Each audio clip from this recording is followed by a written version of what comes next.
What is going on, everybody? Welcome to Movie Talks, the only podcast you need for all your movie news, movie reviews, and more. We are at episode 50. We are chasing that. 50. We are chasing that full year of releases. That is one a Yeah. week. Lawson, the consistent man that he is, we've been able to keep him consistent, accountable. That's the word I was looking for. Yeah. That's the one. Every week too. Didn't have any time off. Didn't like have a little break. It's been, Yeah, yeah. he We loves know it. that episode 53 is 1 year in. Yeah, get keen. There's a little special. It'll be switching roles. So I will be the co-host on the show, and Lawson will be the main man, the main villain. I don't know, not a villain. I don't know, whatever, antagonist.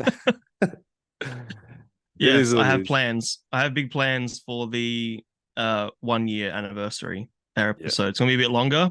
I've yet to figure out the you know the exact format we're gonna do it, but I know what we're gonna do. So get keen for that. Cool, I'm keen. But Hmm.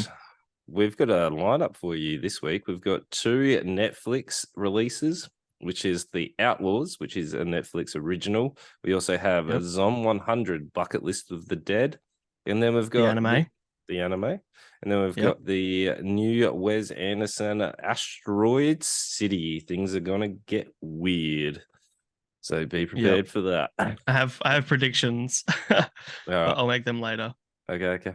So, without further ado, we'll jump straight into movie news because there's some that I know you'll be extremely excited about.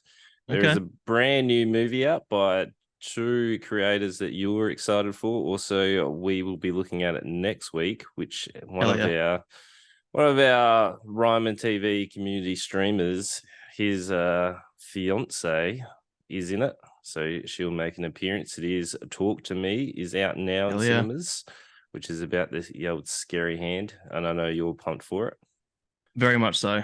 People are saying it's one of the best movies of the year, but also one of the best horror movies ever. People are really talking it up. Yeah, right. I'm excited. I hope it lives up to the hype. Hmm. Mm, Yeah, same. yep. And they're racka. I remember watching their videos with like the Ronald McDonald massacre and all those like Star Wars in public and stuff. Like they did all those YouTube videos with pretty good special effects, considering the bunch of guys in their house. Yeah. Um, I Didn't remember they? seeing the video as well. They That also got real famous with the car that they filled up with water. Was that then?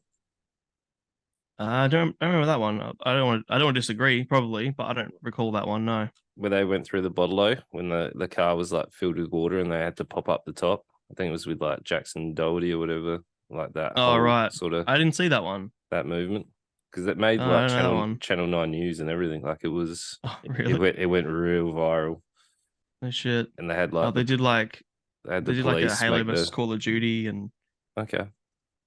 yeah, That's right. I cool. remember that one. No, I'll find it later. Probably won't. I'll probably forget. But yeah, we're But yeah, it was excited. bought by A24. I remember seeing the video of them getting the phone call and like telling all their crew and stuff that it was bought by A24, and It's just the cool. excitement. Like there's a bunch of guys making movies because they're passionate, and that's exactly what the industry needs to be. So, Yeah, I yep, mean, I'm really excited for this. nice. The Empire World exclusive Napoleon cover is revealed. So Joaquin Phoenix is on the cover as Yeah, Napoleon. So we're excited for that. yeah. I saw the trailer when I watched Oppenheimer. Oppenheimer or Barbie in cinemas. I forget which one. Wow, both of And those are doing really well. They're mm, people are going to see Barbie and Oppenheimer at the same time. It's a huge yeah, commitment, like back to back. Barbenheimer. Yeah, Yeah, there's a lot of the hours. whole thing. But Barbie has passed 500 million milestone at the box office. It is Well, it is pumping. It is the it really is. highest grossing film of a female director. So that's Oh, cool. is that right? Mm, Cool. yep. I mean, Uh, I wouldn't say this is a high budget movie for like a mid budget, 145 mil. Like that's, not that much compared to the high budget movies. yeah. Um, they actually spent more on the budgeting. Sorry, more on the marketing than they did on the movie itself. Wow. Okay. 150 million on marketing and 145 million to make the movie. Okay. Yeah. How insane is Interesting. that? That's cool. Humans and aliens go to war in Apple TV's Invasion Season 2. So I have no idea what that is, but there is a Season 2 of it. Yeah. Cool. Invasion season 2. Yep. Right. Never heard of Invasion. No, it's I don't know. Check it out. We've got Teenage Mutant Ninja Turtles, a Mutant Mayhem sequel. There is now a TV series in the works at Paramount. So I've heard good things so far, and I'm assuming they're going to try and, well, flesh it out further because they will. Yeah. Yeah. I think that'll be on our list because it comes out on the 7th, I think. Yeah. Which is like a week away. No, I think it's longer than that. I thought it was release date 7th of September. Yes, we're in September. Or in July. I thought we were in August. My bad. No. Yeah, a month and a week. Yeah. I completely lost track of what month it was. And then we've got Morgan Freeman and Josh Hutcherson, a turn back time in 57 seconds. I like Morgan Freeman. I like Morgan Freeman. Let's see what he can do in that. I know nothing about that. I'm assuming. I hope it's time travel, but who knows? The Exorcist Believer trailer brings 2 possessions to David Gordon's Green horror sequel. So who knows? Yeah. I'm kind of concerned about the old Exorcist. I don't know what they can do with it. Exactly. Yeah, I think I was a bit more excited than I should have been when you first told me. I'm like, I've thought about it since, and I've heard some other comments and stuff online, people talking about it, and I don't know what the hell they're gonna do with it. You're right. Like, what's the reason the Exorcist, the first one, was so successful and is so like groundbreaking, and is it was new and different and interesting, and now what could they possibly do? Yeah, it like kickstarted the genre, really. It was like the go-to horror film. Yeah. So who knows? The last bit is David Fincher's The Killer to debut at Venice Film Festival. Okay. Sure. I know nothing about it, but it looks the thumbnail looks cool. So I mean, Fincher's done. Was it called The Killer? It is called The Killer. Yep. The Killer. Okay. Brad Pitt, Michael Fassbender. Yep. All right. Should be good. Sure. Hey, I mean, look, David Fincher's got quite a list at this point, so yeah, you know he'll be successful almost regardless. Probably. 7 is like always in my when people ask my favorite movie, it's always one of the movies I talk about. Is it your favorite? So it's up there. It's in my top 5 for sure. Yeah. Okay. Loaded question. I always hate that question. It's like, how about we split it by genre? Makes it it's usually my answer. Makes it way easier. Yeah, or like time period. My favorite mid-90s film is 7. Yeah. Yeah. But let's move on to the Netflix original, The Outlaws. We've gone from The Killer to The Outlaws. Yeah. So it was interesting. I haven't seen Pierce Brosnan do a film for quite some time, so he's back in this. Sure is. A straight-laced bank manager about to marry the love of his life. When his bank is held up by an infamous ghost bandit during his wedding week, he believes his future in-laws who just arrived in town are the infamous outlaws. Get it? Outlaws. His in-laws are outlaws. In and outlaws. Yep. That's the joke. So this has got Adam Devine. Devine. I looked up earlier. I thought it was Divine as well because of the spelling, but it's pronounced Devine. Well, there you go. That is not so divine. But it's not even a bite. It's not even a bite. No, it's too easy. Well, kind of like David's comedy. Or Adam's. It's not even David. Where did I get David from? Adam. Fincher we're talking about? Yeah, I don't know. But if you have seen any of Adam's films before, or have seen him playing his roles, he plays the exact same character. He is a straight-laced bank manager who is a bumbling idiot. He goes about his daily tasks, and he has his humor, which is that outlandish, like fish out of the water, overwhelmed, breakdown comedy, which works for the most part in this film, I found, but he and his fiance are getting ready for their wedding, and there is Mhm. no contact from the wife's or fiance's parents. And then once they come into town, it turns into chaos. So obviously, I'm not even going into spoiler territory because it's in the name. They turn out to be the outlaws and cause a Yeah. whole lot of mischief. It is an extremely predictable film, but it does Yep. have some enjoyable moments. What do you think about this film? In the words of Jay Ryman, this movie is not for me. Nope. No. You didn't enjoy The it at all. trailer, I was more entertained by the trailer than the whole movie. I watched the trailer like because I often show my partner the movies that we're watching in case she wants to watch anything with me. Mhm. And I was like, oh, I can watch this. And she's like, doesn't look half bad. Um, then she got busy and I watched it on my own. And as soon as I finished, I went and spoke to her. I'm like, it's a good thing you didn't bother because the trailer made it out to be way more exciting. Wait, and all the good jokes as usual were in the trailer. Even the scene with them driving through the graveyard was funnier in the trailer because the editing. Yep. Um, I don't like Adam Devine. Okay. I At find all. his character, all his characters. I don't like any of his characters. None of his characters are likable. They're all All his like characters are the in same though. exactly. He plays that vanilla sort of like average Joe blank slate, but like he's always a bumbling idiot who has like that bravado of someone who is a lot more like confident, but he's also not confident. I don't find him likable in any story. Okay. And I think Yeah. a movie like this, you're meant to side with him and you're meant to be, you know, rooting for him, whatever. And I didn't Yeah. care. I would He have, didn't really have an arc, did he? So he started off as a bumbling idiot that was out of his depth. He never yeah, found his like no, courage. There were moments where he was like all of a sudden needed to put his like well-being and safety on the line to save his fiance. mm-hmm. And it never ever came across that he was like evolving. He stayed the exact same. Yep. But even there Yeah, was meant nothing. there were some funny moments, like him doing a turkey impression. I found that quite humorous. No, No, no, wow, it's American humor. Do you ever watch the comedian Dane Cook?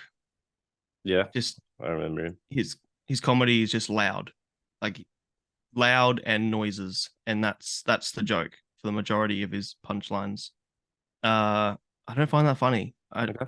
maybe I'm jaded, but there needs to be more situation than that. My favorite character was Lauren Lapkus, who was the bank manager at the end, like Oh yeah, she was all right. the rival bank manager. Yeah, She was the funniest part, and only because her character was so like dry. I mean Richard Kind. He was he played He played Richard the Kind. dad. Yep, every Yeah, time. He's I know he always does. he's enjoyable. But Pierce, Except in what did when he he do? was in What was that whacked uh out film? Was he in that one? yeah, what's it called now? It was Joaquin Phoenix, Ari Uh, Aster.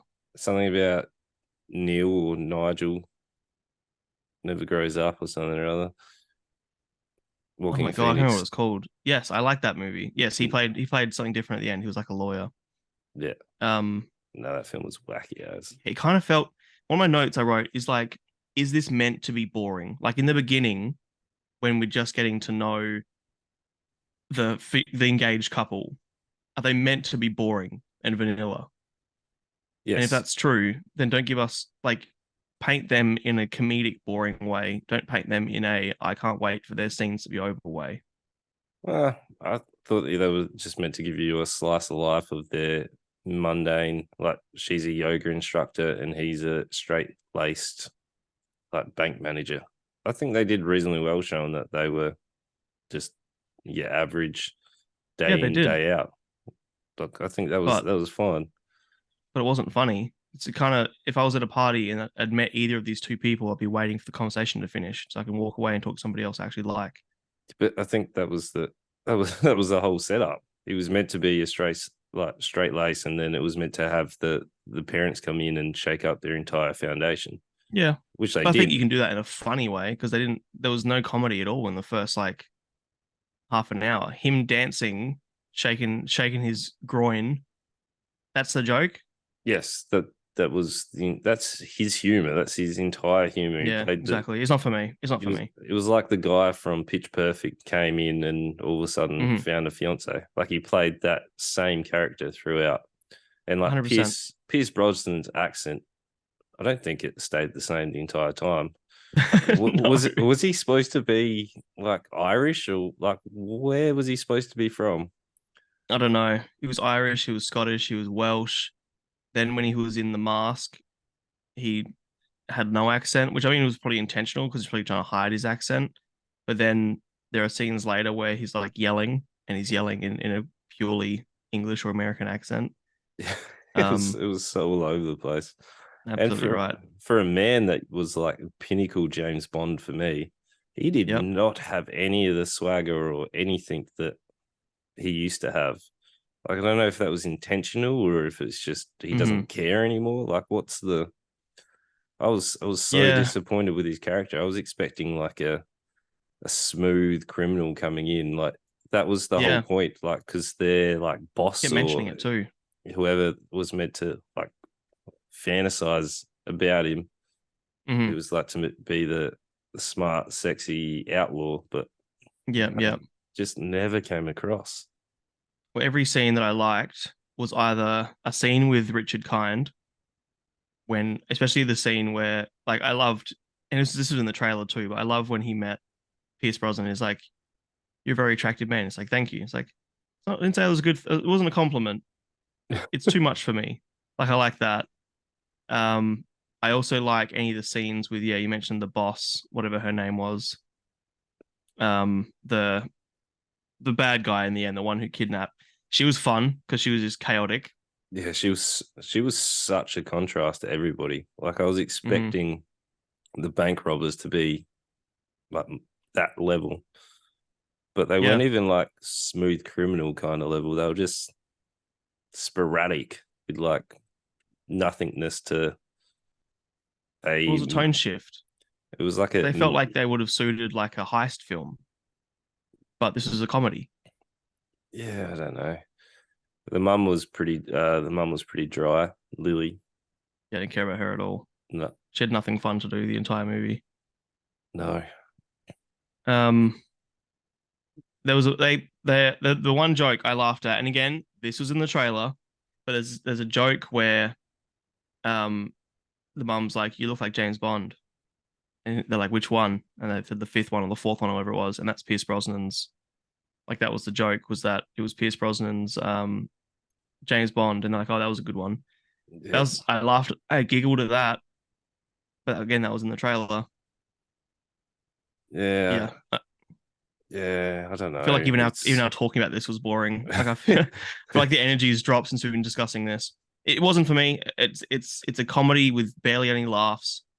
Um, they call this a crime film, but I don't think it was that either. It felt like a heist film without any of the fun heist stuff. Like if you watch Ocean's 11 and that, you get all the like how they're gonna do it and then plan it out and whatever else. It didn't have any of that. But it also felt like a lazy attempt at comedy. Um, it yep, just proves that Adam Sandler's production, because he was a producer in this. It was Happy Madison Productions, like it was his production company. But yeah. But that means nothing anymore. the director has not does not have a good list. Like Tyler it's Spindle, no. no, like it's pretty average. Hmm. And even Adam Sandler stuff has gone downhill though. Like it's In a weird, like some some of of it's it's kind of brilliant. Every now and then he released something that I'm like, shit, that's really good. yeah. But I don't know, like even this guy's known for Jack and Jill as well. And that thing was I think he was an actor in that. I don't know. Yeah, he was an actor in that. Yeah. It wasn't it? Yeah, nothing to do with the creation of it. Oh, I don't know if you've got your name on that thing. I think you're uh Yeah, no. but like his director list, I know nothing. Deported, no idea. Sing It, no idea. Breaking In, a couple of like TV specials, like stand-up comedy specials. The Wrong Missy, I know nothing from his list. He's got Rob and then Schneider, this. Asian mama, and Mexican kids. He also looks 12. He- Is that? Oh, that's Rob Schneider's stand up. He was a Yeah. director for that. Didn't know that you I didn't know Rob needed it. Schneider did stand up. Like, come Uh, on. I remember he did a TV show. It was shocking. It was like the Oh, life really? of Schneider or something. Yeah, terrible, No idea. terrible. I can't even Well, find Tyler Spindle's age online. He looks super young. I don't think it matters. What would you give this travesty? I wrote 1.5 because there's a couple moments I liked, but now I'm discussing it. I'm like, it's probably more like a one. Yeah. Um, it was it was inoffensive. It wasn't so bad that it was good. It was pretty boring. A couple jokes every now and then made me giggle. It was loud. A one I think is probably better than a 1.5. Okay. Yep. I gave it a 1.5. Like it was on and it was in the background. There was nothing that Mm-hmm. like was like, oh yeah, that was really cool. I did laugh more than you did, Yeah, but I don't know. I feel like I'm a easier audience. Like I give you a lot of things where potentially. yeah, like I found some of Adam's comedy humorous, but majority of the time it was hit and miss. So he was Yeah, just I like, can't stand him. okay, yeah. Every scene So he was in, I wanted to be over so I could have more scenes. I wanted more scenes with that the bad guy, the Russian lady. She was the yeah, funnest part. she That's what was movie needed to be, just like over the top, ridiculous shit the whole way through like that. yeah. They never really got into it, but Nah. yeah, which put us in a brain dead mood as we zombie our way into Oh, Zom 100. boom Oh, I boom. was working on that one. I was like, Yeah, oh, man. I need some Not bad. stimulation. Thank you, thank you.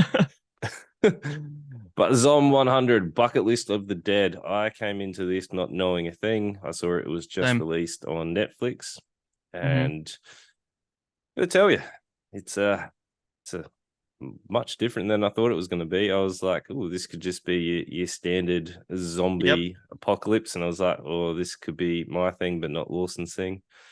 But I'm One of my notes. Sorry, one of predicting my you, notes was this is not what I expected, but thank God. yeah. It reminded me a lot of High School of the Dead without all the fan service. Like it was that over the top kind of comedy bits.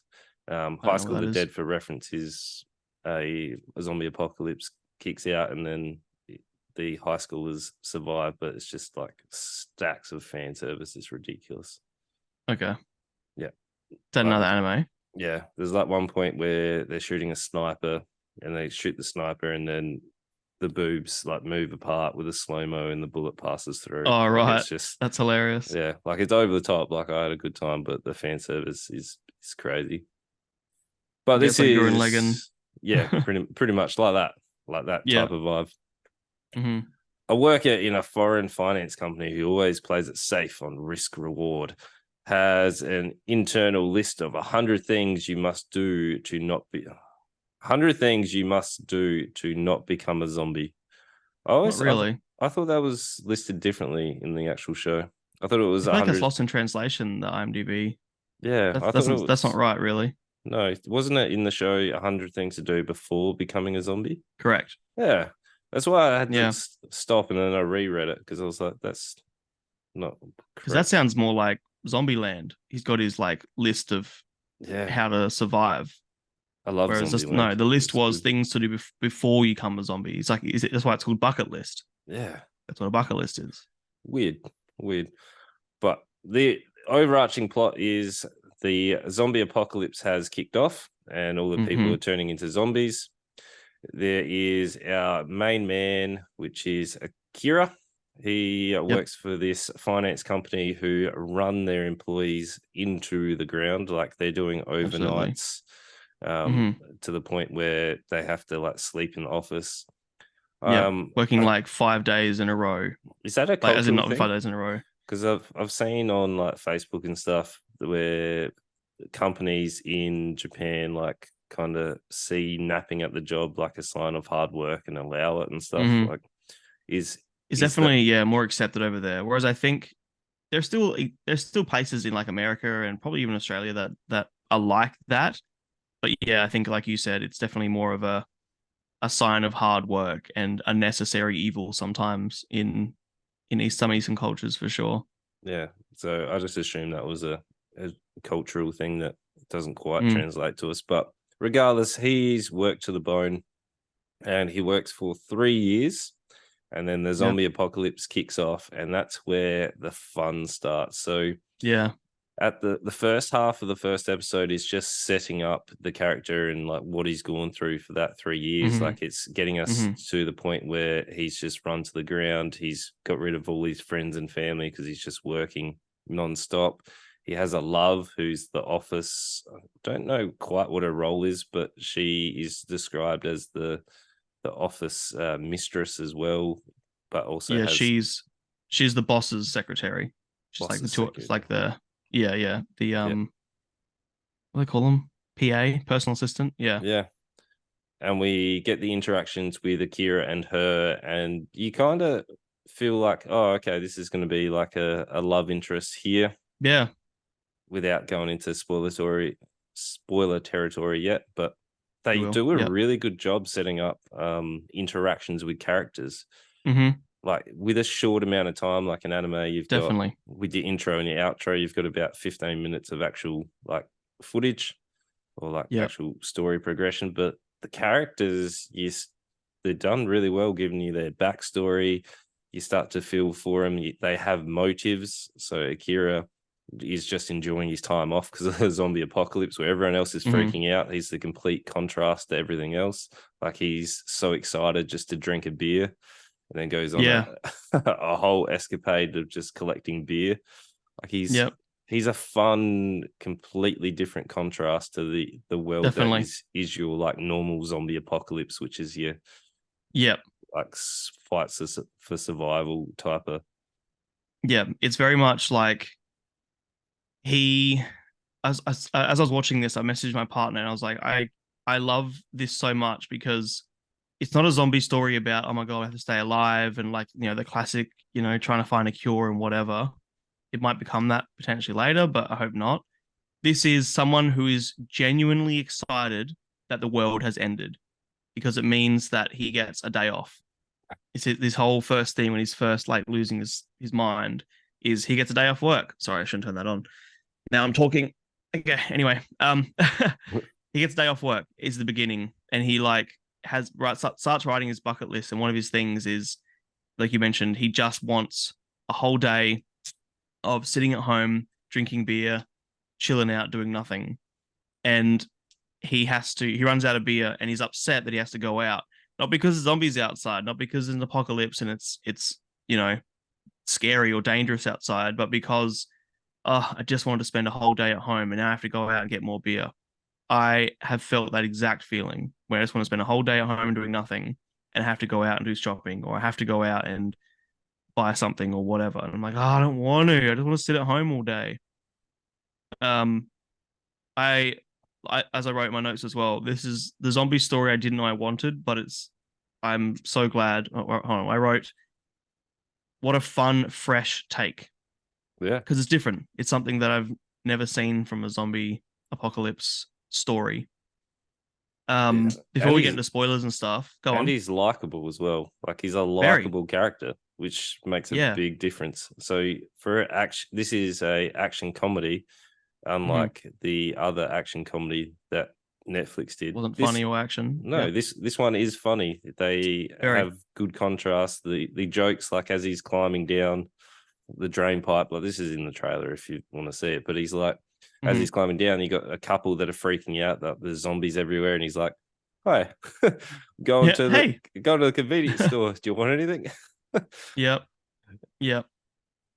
And like nothing really gets him down as well because he's living his dream. He gets to not be at work Yeah, and there's no repercussions. Like he has to pay bills and all sort of stuff now. Like everything, the world has ended. He gets time off, and it's just he gets to do whatever he wants. He has a hundred things he wants to do before he becomes a zombie, I before he like it, dies. and it's self-aware as well. Like there is the contrast character who he meets in the first episode, where Yep. she's in the grocery store at the same time, but she's like Hmm. very meticulous and very calculated of everything she's doing, and she's Yep. like out there to survive, making everything a priority list. And she has a bucket list as well. So it's like everyone has a bucket list. Her She's list is very much the things how to not become a zombie. Her list is like a survival list. yeah, like how to stay alive. I like the Hmm. contrast. And then Yeah, definitely. we get a third character that's going to be a reoccurring. And he looks fun. He looks He also does. quite fun Yeah. coming in. Yeah, absolutely right. I liked his scene as well. And the fact that he's I don't think his character, like a main character, Akira, I don't think his character comes across as a big muscly guy, but he's meant to be like an ex-rugby player, so he's really athletic and he tackles this big fat zombie at one point, pushes him out a window. Um, yeah, it's just really fun. The animation, I'll point out now as well before we get into spoiler territory. The animation is fucking awesome. It is so colorful. The way they I think it's meant to be blood. The blood isn't just red. There's like all along the streets, it's like there's paint splatters everywhere. You can probably see it behind Ryman here if you're watching Yep. the video. There's almost like there's paint splatters everywhere. And he at one point says, it's like I'm seeing the world in color for the first time in 3 years. And that And everything transition is was how good was that? Like in the yeah, first episode. yeah, totally. Um, there is a direct parallel between the zombie he was before the apocalypse and the man of life that he is now. Like someone sort of points out later, which I was a little bit disappointed with because I liked it being more of a metaphor than a literal. Yeah, this is what's happening. But yeah, he was a zombie before, and That was now he is not, and everybody else is. that was his internal monologue. So like we started off with your normal color palette, and as he kept Mm-hmm. working over 3 years, it got like grayer and grayer. Yeah, And yeah, then once he's free, like the transition to the different colors, and he's seeing the blood splatter. So it's not just like yeah. red and gore. He's seeing it as like, yay, life. It's like everywhere. Definitely. I like the contrast as well. It reminded Yeah, me, which is not really related, but like Kill Bill, like when the blood splatter, where it was like there's too much blood that they did something different. yeah. They like stylize it instead. Yeah, Yeah. that's So fair. like And it would have it's been if it was just red blood everywhere all the time. It would have been more of a gore sort of gritty show. Whereas like I think the color suits the tone so perfectly. I think this would have been it would have suited as well having blood stuff all over the streets. Like yeah. it suits having all the color everywhere, and it's all from his perspective. So why not? Yeah, I also like the contrast that they have. Like they're not contrast, like they're self-aware. So they have two types of zombies. One's a slow, and then you have your runners as well. So Yep, like they're aware of the stereotypical zombie films. They're yep, integrating all that in, which is yep. part of In the fact, comedy as well. oh, definitely. In fact, the woman character behind Ryman at the moment, her character watches as part of her like training. She watches tons and tons of zombie movies to prepare herself. And Yeah, like they're literally pointing out that the zombies are a trope at this point, but they're doing something fresh with it, which I love. it's cool. Yeah. What would you give Um. it before we go into some spoilers? Um. I've given it a 4. I think it might even be higher on an anime list. It's up there with like some of the best stuff I've seen at the moment. So it's like a 4, maybe a little bit higher on anime list. But like compared to like movies and stuff, it's hard to compare. But on anime list, it's very high. Yeah, Yeah, like a 4, 4.5, maybe 4.25. Sort of hard to say, yeah, but it's good. I've been recommending it to friends all week. nice, nice. Yeah, I gave it 4.5. Like it's Hmm. real fun. I enjoyed it. I took half a star off because there's not more episodes, and I'm annoyed. They need Yeah, more. Need more. I I agree. was I was like, I'm keen to see how this plays out. Like you've got a Hmm. whole riot scene as well. Like that was a cool scene. Again, the cultural thing that's like their number one, and that's the number one guy companion Bari thing. You know What's how that? the guy with the blonde hair? Oh yeah, yeah. Yeah. Um, was he was ranked number one, and then a few of the other guys' motives when they were about to die was like, oh, I just wanted to be number one like him. Like Yeah, that's one I of know what that is yet. those companion-y kind of bars, isn't it? Like where that people go and then they're entertained by one of the entertainers. Oh, sure, potentially. I guess I don't know. Yeah, Look his up, story I sort of just took as a learning story. I guess it'll come up later.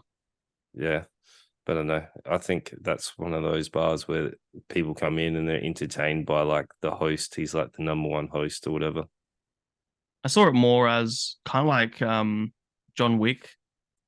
John Wick's like, what do you call it? The you know, the chain, the hotels and all the different people, and I sort of saw it as that sort of world. But again, No, I guess we don't know what no, it is yet. because they were all Okay, so you saw it more as that. like male model-y Hmm. kind of people rather than your like trained assassin killer people. Yeah, Yeah, yeah. I wasn't so much about that. Sorry, yeah. It's hard to explain what I mean because I'm not really sure about it myself. fair, fair. But yeah, um, to get into spoiler territory, I guess because there's a few things that are better to experience the first time. So if you haven't watched this yet, please go do. But I was really just before we get to my favorite part, and it's a little bit of a spoiler, but not really. At the end of episode one, when he's in the episode one, episode two, I think two actually, when he's at the convenience store and he sees that girl and all that stuff happens. We see it all from his perspective, and he's like he's in a monologue and how he's thinks she's attractive, and oh my god, like he's acting like there's no apocalypse, and he goes to save her and ask for a number and whatever else. And then at the beginning of the next episode, that whole scene is played out again from her perspective with her inner monologue, and that she's not even paying attention to anything he's saying really, but she's more thinking about how to get out of here alive. And is annoyed of how I like carefree he is. Yeah, I love that. I love that so much because it was the exact same scene, but seeing that same scene from her perspective totally changed. Like that was such a perfect way of introducing a character and telling us all about her and her motivations and her inner monologue and what she's doing and everything, just through how she interacts the same scene that he interacted with a second ago. Um, that was such good storytelling. I appreciate that so much. Yeah, it's cool.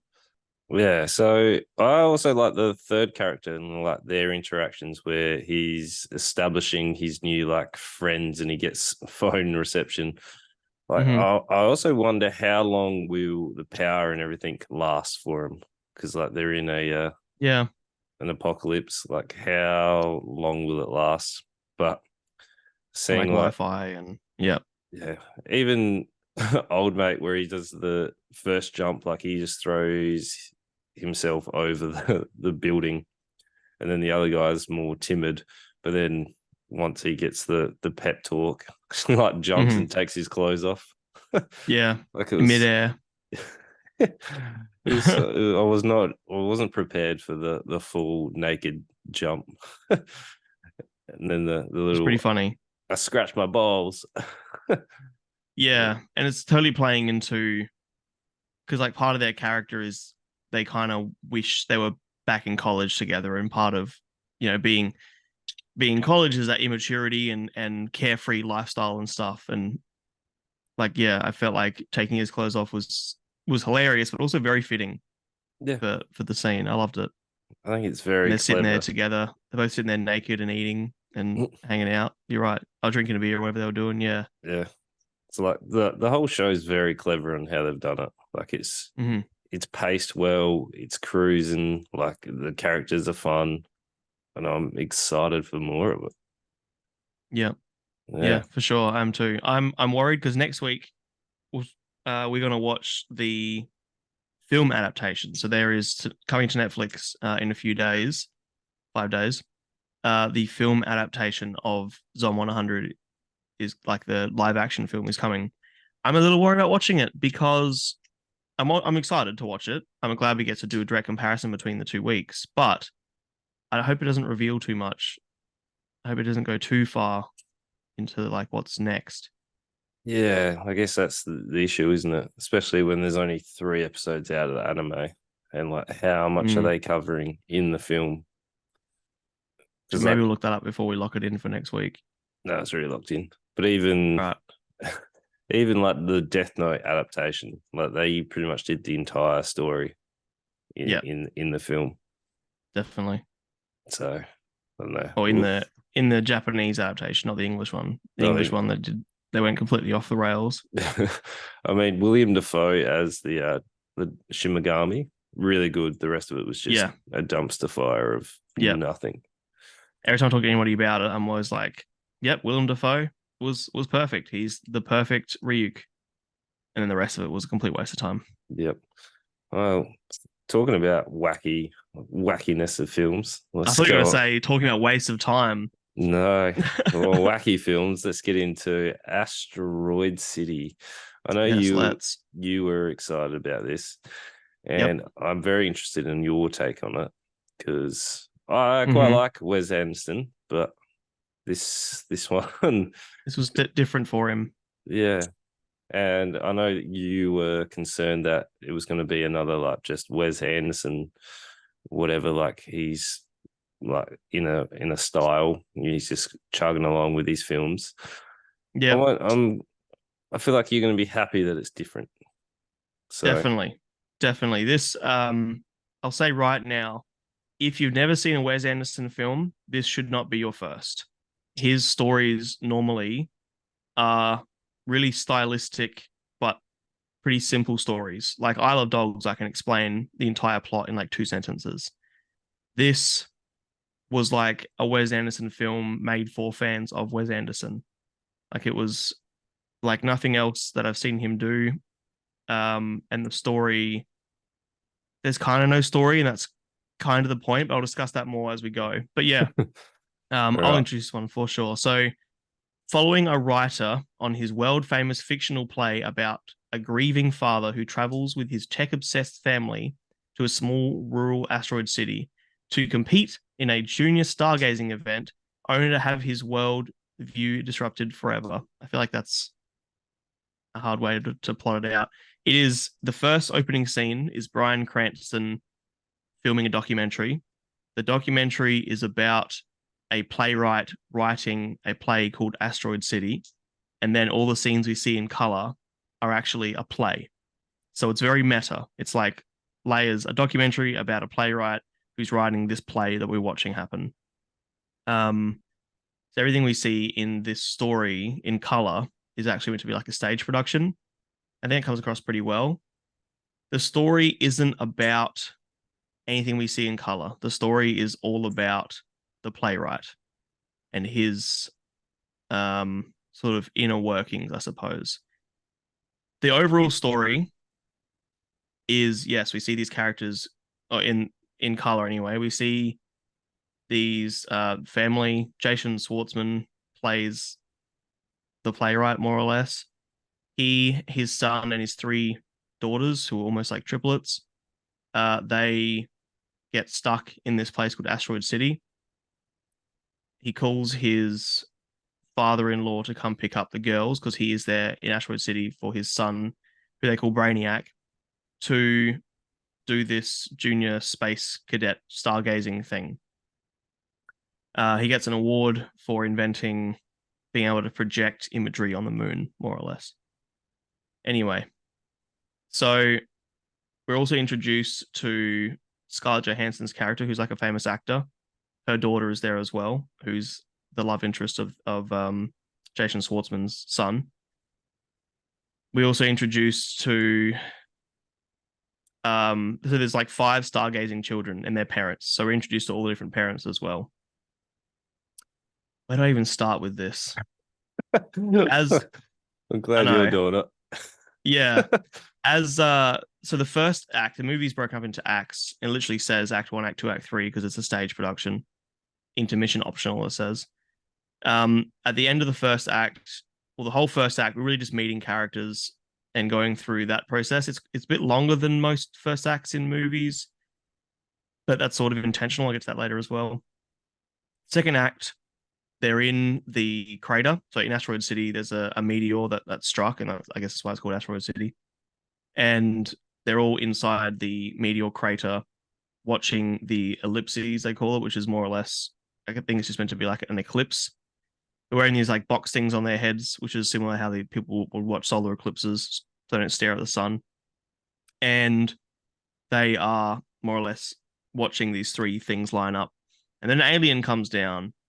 An alien pops in, grabs their little piece of meteor, asteroid, whatever, and he just goes, disappears.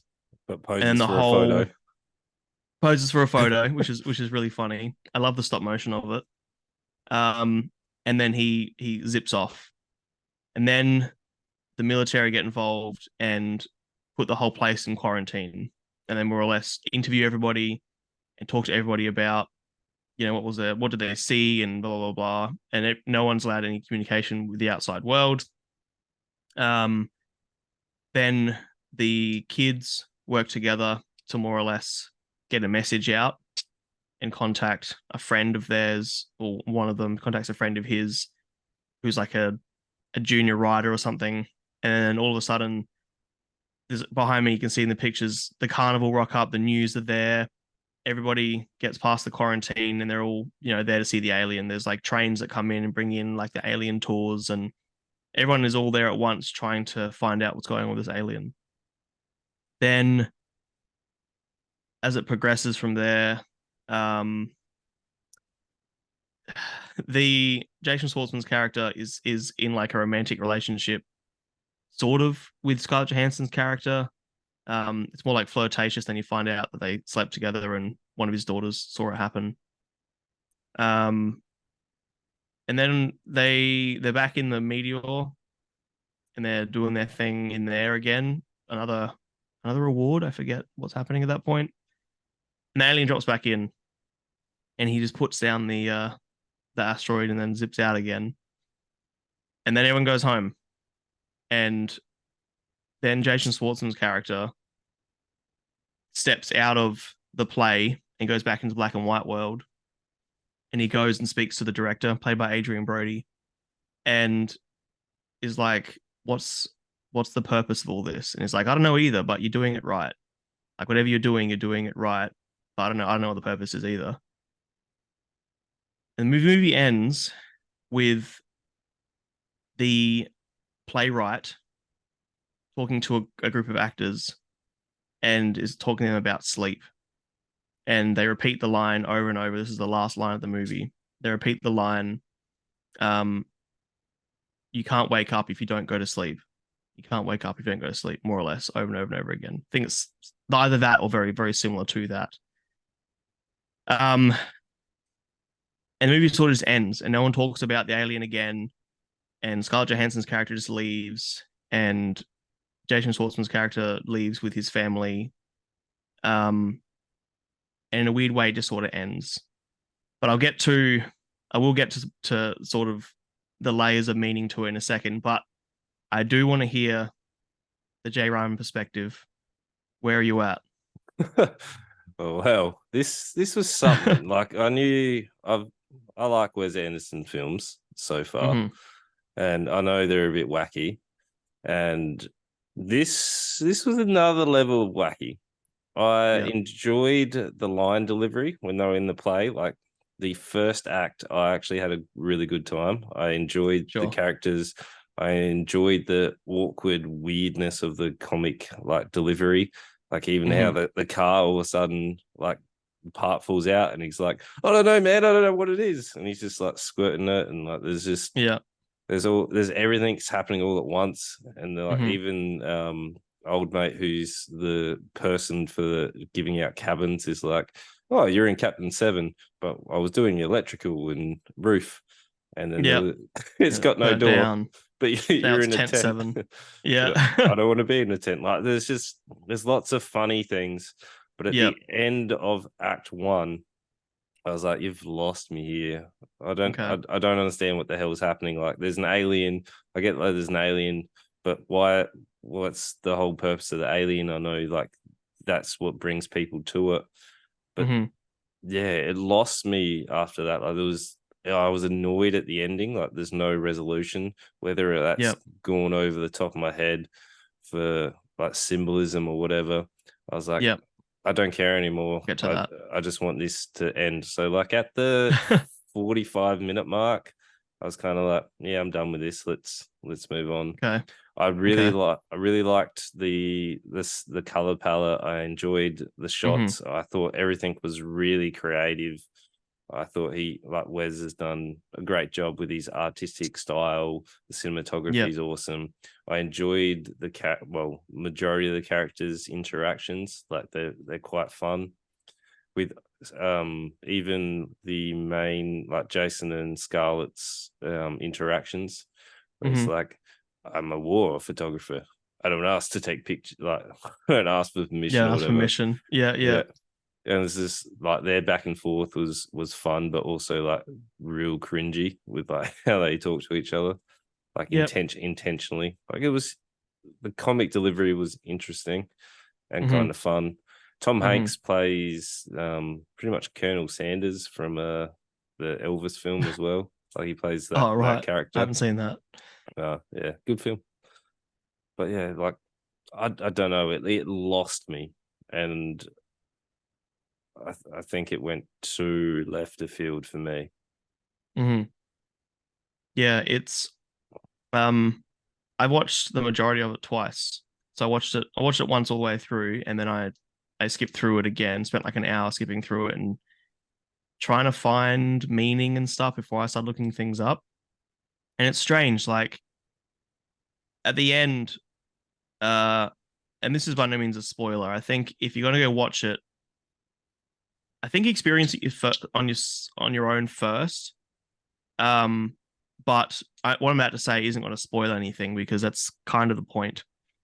The movie intentionally has no purpose. There's the line at the end where he's talking to the director and is saying, "I don't know what I'm meant to be doing," and the director says, "Me either, but you're doing it right." The fact that the alien comes in, takes away an object, everyone obsesses over it, then just gives it back without explanation, and then everyone just moves on with their lives.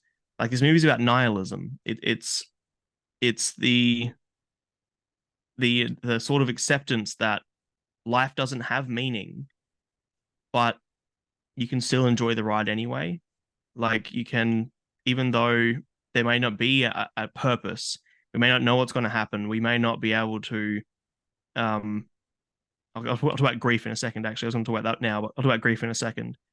But yeah, this is a movie about nihilism, just like Ferris Bueller is a movie about hedonism. This is life has does not have meaning. We don't need to have purpose in order to have fun. We don't need to have purpose in order to do things right, I suppose. Jason Schwartzman's character is sort of experiencing, like he's meant to represent the director, the playwright, so not the director, so the playwright, um, Edward Norton's character, and he doesn't see the purpose of anything he's doing, but that's not the point because he's doing it right regardless. Like he's doing the playwright justice.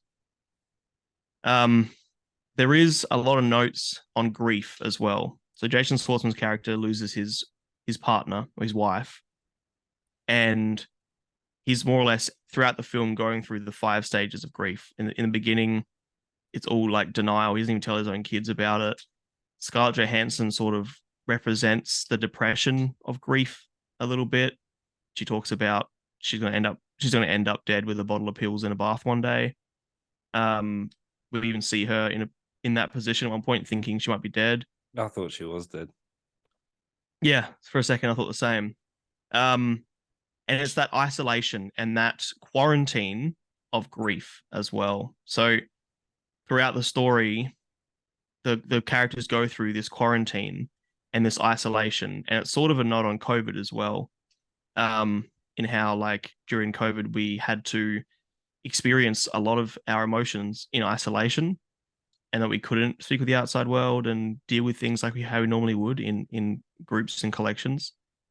Um, but yeah, Jason Schwartzman character is in isolated grief, and there's a moment towards the end where he's speaking to Tom Hanks's character, and he says like I'm grieving, and Tom Hanks says, well, so am I. And it's sort of that moment where they realize, well, they can actually grieve together, and they leave Asteroid City together. But also, when I started reading this stuff and started putting my own thoughts to it, I'm also wonder if I'm just reaching for answers. Because if the movie's truly about nihilism and isolation and not knowing the answers to anything, are they also saying that grief is the only answer? Is the only guarantee in life grief? Whether it's our grief through somebody else's life ending, or is somebody else's grief through our life ending, which is the lack of purpose. Life doesn't have purpose. We just go through the motions and we grieve. We have fun, we do the right things, and then we grieve. And that's sort of what this movie was about to me. I want to watch it from start to finish again and sort of see how I feel about it each time. But it's very interesting reading people online and watching reviews and sort of trying to understand the purpose of this. Everyone had similar perspectives, and some people were just saying you don't get the point. It's just about nihilism. Stop looking for answers. But that's also the fun of it. Like, am I looking for answers in a story that intentionally doesn't have answers? They're pointing out the lack of answers. It's fun. This is my kind of way. I love watching movies like this. Sorry for a bit of a rant there. Yeah, right. I skimmed through the IMDb reviews, and most people they either loved it or they hated it. Like there was no real middle ground with this, and that's probably because like that symbolism and the no answers is going to kill half your audience just straight away. Definitely. Like I think Wes Anderson knows that. Yeah, like it lost me, and yeah, like I'm not going to spend that much time looking for hidden meanings in films and stuff. Like I just it's not what I do. But like I enjoyed. Maybe then that means you got the right response out of this film. Like in a way, he kind of wants people to leave. Like, what's the point? There's no point. That is the point. Yeah, I didn't really get that. I was like, you lost me at halfway through. Like the alien was comical. It was cool how it came down, posed for a photo and stuff. But like after that, I intentionally, I don't know if it was purposely, stopped caring about what was happening. Like, yeah, I think in a way that's the perfect response. The 1-star review is kind of what he wanted out of this. This was made as a piece of art. Yeah, that's fair. Art's in the eye of the beholder as well. Like people pay silly money for paintings, and I'd be like, nah, that's ridiculous. Well, just spend the money. Yeah. So yeah, I don't know. I got no idea what to give this film. It's gonna have it's interesting, be, hey. It's gonna have to be a Ryman split enjoyment level. Sure. Yeah. So in Ryman, enjoyment level was like a 1 overall. I enjoyed it to about. I would at till the end of Act 1. It was like a 3. I'd be like, yeah, it's cool. Like it's interesting. As a piece of art, like I don't know. I thought it was stylistic. I thought it was well acted. There was like Definitely really cool set pieces, really cool. Like it was good acting, the color palette, like it's really cool. I'll use like bits and pieces for examples, but I don't know. I can't recommend it to people because I don't know. I don't care about this film. Yeah. It's interesting. And I'm not sure I would recommend this to people either for the same sort of reasons where it is kind of like experiencing, you look at two pieces of art on a wall, and one is a beautiful, realistic, obviously like months, potentially years of work on like the most realistic looking landscape you've ever seen in your life. And one is paint splatter on a canvas. And they're both priced the same. And you're like, how the fuck are they priced the same? One was years of work and obviously skill, and one was a messy room. Yeah. And that's kind of like how I see this. Like this is the messy room. This is the I don't understand why this is good, but there's something still very attractive about it. Like I look at this as a piece, and there was so much to enjoy in the movie. I loved all the stylistic touches of the 50s. I love how the tech looked like 50s sci-fi. Like I said, the color palette was very aged, but also very Wes Anderson. I do wish it was a little weirder. I think that if you're going to tell me a story, and the whole purpose of the story is there's no answers but have fun, I think this story needs to be a bit weirder and a bit more over the top ridiculousness. Because otherwise, but then there's also that whole thing about grief, and grief isn't about fun. Grief is about going through the motions. He says the line, time doesn't heal all wounds like people say it does, which is very accurate. You just sort of get more used to the grief. And like this movie, I feel like the more I spent with it, the more I've got used to the lack of meaning and want to watch it again because of that. Yeah, it's weird. I'm sort of going around in circles and I don't really know either. I would recommend it to some people, and I also would say to a lot of other people, it's nihilistic. There is no purpose. Yeah, it's bizarre. I'm giving it a 4. Oh, okay. Because I got a lot out of it, and it's a movie that made me think a lot, and it's a movie that I'm going to be thinking about and be researching and be looking up people's opinions and stuff. And I think that is what art is about. So for me, it's like a 4, potentially even more. Okay. Fair. I thought you'd like it. Did you number it? I gave it a 1. A 1 on the Ryman scale. Yeah, it needed to be Ryman scale because I don't know how else to do it. It's like Oppenheimer again. It's cooked my brain. Yeah, but next week, 3 things I have been counting down the days for them to come out. Yeah, that's exciting. So we got Talk to Me, the new horror film. We got Zom 100, the live action movie. Live action. And Twisted Metal, which is a it's a TV show, isn't it? TV show, half an hour per episode. Yep. So that is on Stan. I don't know what the rest of the world would have it on. Who knows? Stan. Did you play much Twisted Metal growing up? No. I know it's like the Battle Royale car. Yep. Like I thought you would have because you're a PlayStation guy. Yeah. Well, I had Metal Gear Solid. And I played Metal Gear Solid heaps. Like the first Metal Gear. Has there ever been a film or TV adaptation of Metal Gear? No. Interesting.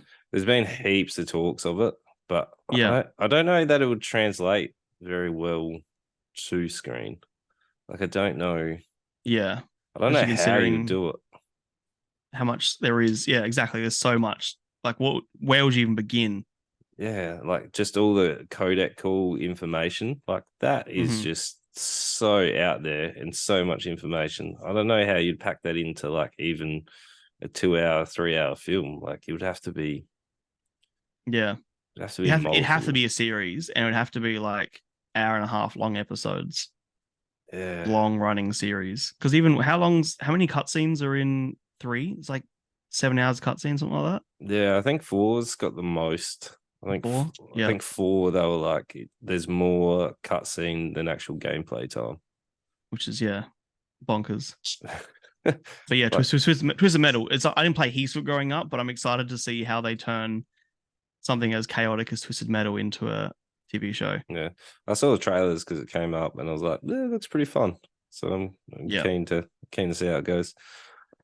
I mean, I'm not excited for Anthony Mackie. I don't like him much at all, but yeah.